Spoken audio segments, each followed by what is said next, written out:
I want to introduce you to my client, Joshua.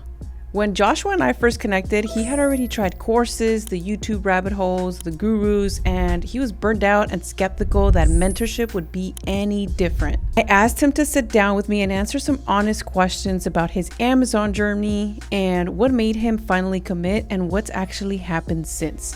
So let's dive into it. So take me back to last year when we started working together. What were you doing for work? How did you come across my page and all that fun stuff?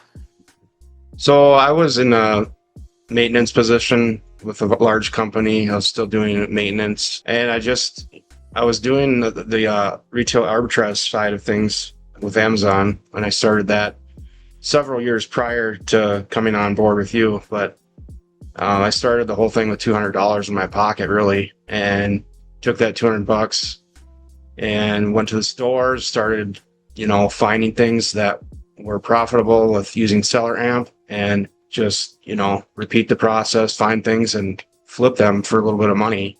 And then I invested like $100 in a side course and learned a little bit more, and I just kept going and going. And then eventually I got to a point when I came across your videos, I was like, okay, this is cool. And I thought, yeah, it's something I need to do. I tried some other thing. It was a different course, but it was like importing products from China and stuff like that.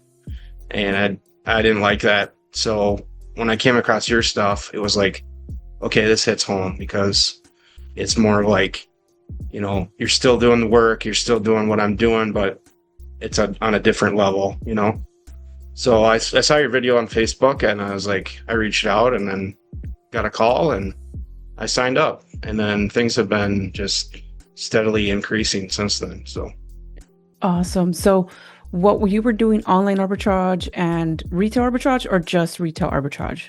Yeah, so back in August when we kind of started, I was doing retail arbitrage and then doing online arbitrage as well, to get to that next marker, on the 6K when I hit in September. I was doing a little bit of both. And yeah, I had a lot of inventory from the retail arbitrage, and then from what I was doing actively with, doing the online arbitrage stuff, it just built up, and then I hit that number and I was getting excited, and I just kept going with it. So. Okay. So what was kind of like that? I'm not sure if you had a breaking point, but what sort of made you want to join a mentorship and learn a different strategy? What was going on there? I've always kind of been wanting to be coached and, learn different things. I know that coaching is valuable. I've had different coaching programs in the past, like men's groups and things like that, just personal development. So I've been through a few things like that before. So with the business side of things, I was like, I know I need to invest in myself and, to have something to grow. And I didn't know everything. And that's what I had to say. I was just humble myself and said, okay, I need to learn from somebody else who's already been there. So coaching is important, and you have to take the leap and just invest in yourself at some point. And that's what I did. Right. Yeah. It's way better to fast track your success than to have to figure everything out on your own and then make those costly mistakes and kind of just lose more money than you can make as well during that process. Yeah, so sure. What were you did you feel a little bit of fear in joining a mentorship like mine? How was that? Absolutely. I mean, it's a big leap to, invest a lot in yourself. You had to, really think about it. And I thought about it, and the more I thought about it, I'm like, okay, yeah, but then you get in those thoughts, you're like, try to talk yourself out of it. And what if I keep doing the same thing I'm doing? It's, they say that you do the same thing over and over. That's insanity, right? So I had to make a change, and that's what I did. The change for the better. So. Love that. So how was it working with me versus that other course that you took way earlier? What was the biggest difference there? It was more or less like what we're doing now, the Zoom calls and things like that, and the hands-on stuff, and, just the coaching along the way. The other program was more or less, here's a video, watch the video, do it yourself. No, I didn't like that. And it was kind of a waste of time. So. Right. Was there a specific moment that it kind of one of the strategies that we taught you here, it kind of just clicked, or like help you, or did I sort of help you solve a problem within your current business that kind of made you like grow exponentially? I think we had a coaching call, and then after that you kind of like got deep in the weeds and you started like really pumping out some sales. I do recall. Yeah, there was a point there where I was like, okay, I need to do a little bit more, because I had everything set up in my studio apartment here, and it was just so crowded in here. I had tables all over and just like a little trail walking through, and I was like, I can't do this no more. So I just went and got a storage unit. And once I got that storage unit, I went all in and I got all my supplies and more tables set up, my scale, my battery, everything. And I just had everything set up there, and that made things so much smoother. And I was able to just, get the products out the door, and, that's what really changed things. Yeah, it's a little bit of a grind doing everything yourself, but at the end of the day, you are a little more profitable as well, doing everything. Yeah. So now, what does a normal week look like for you right now, juggling the business and also a 9-to-5?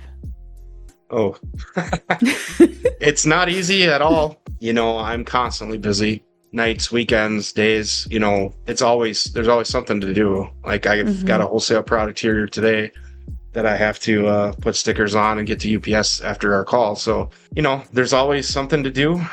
So a typical day is like, the night before I have to go to work, I'm going on the computer and making sure my labels are up for me to print out and get them printed out.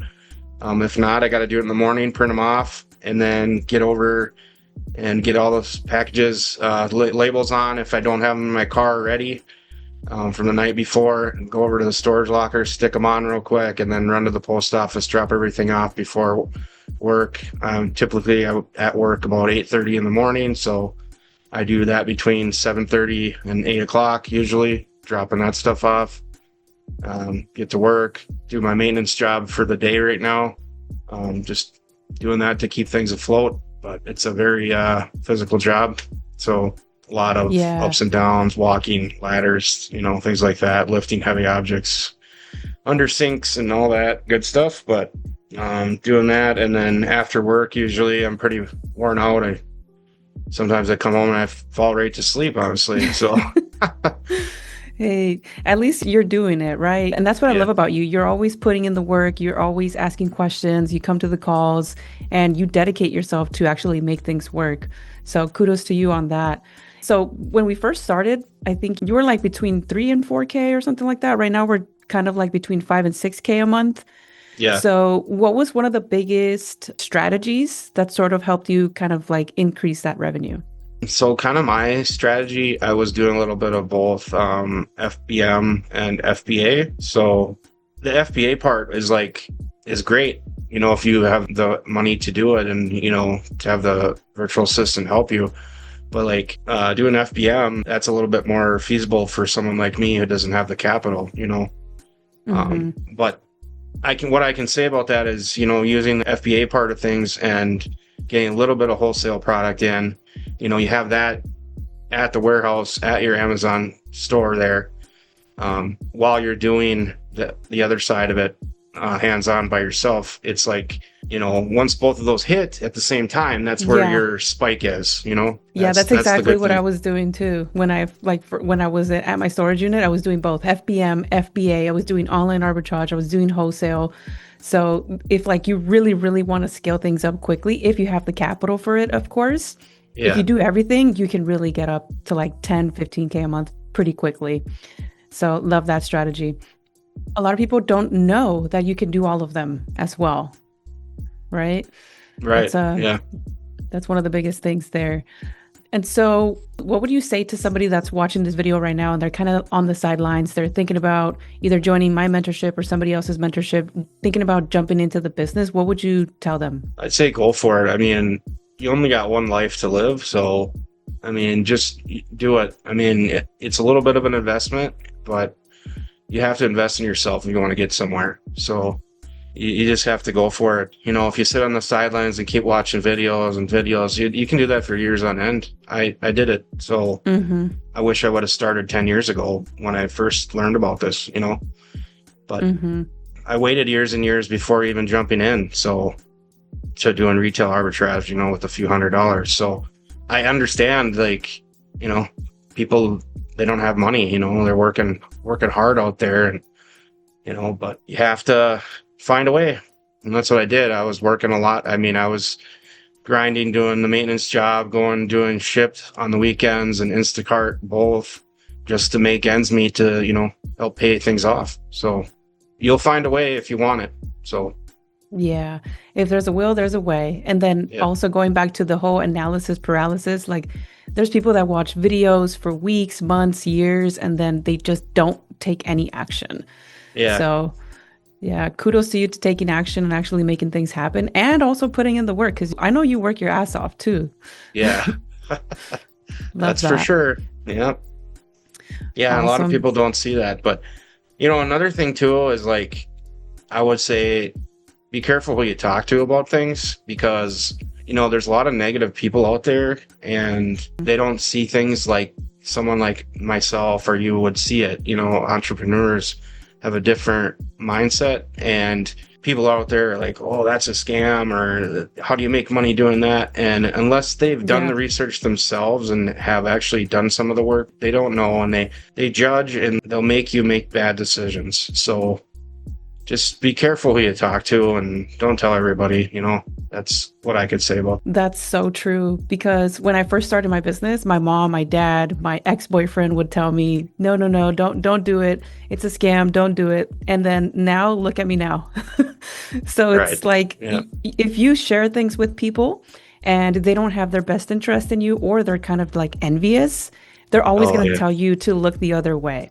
And if you go on the internet and you go on Reddit, on Instagram, or you try to find something negative about the business model or the opportunity that you're looking into, well, guess what? You're going to find it. You're going to find those negative things that are going to make you not want to go after it.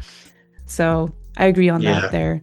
Thank you for the interview, Joshua. I hope that inspires somebody to actually take action, start the business, and create a second stream of income for themselves as well. Because let's be real, one source of income just ain't cutting it anymore these days, right? Yeah. Right. Yeah, exactly. If Joshua's story sounds like where you want to be, that's exactly what I help people do. The only step is a quick call to see if you're a fit, the same call that Joshua got on before any of this ever happened for him. So if you want to work with me, hit the link below, book your call. Worst case, you get a little bit of clarity. Best case, a year from now, you're the one on this video, and I'm sharing your story with everybody else. So talk soon, okay?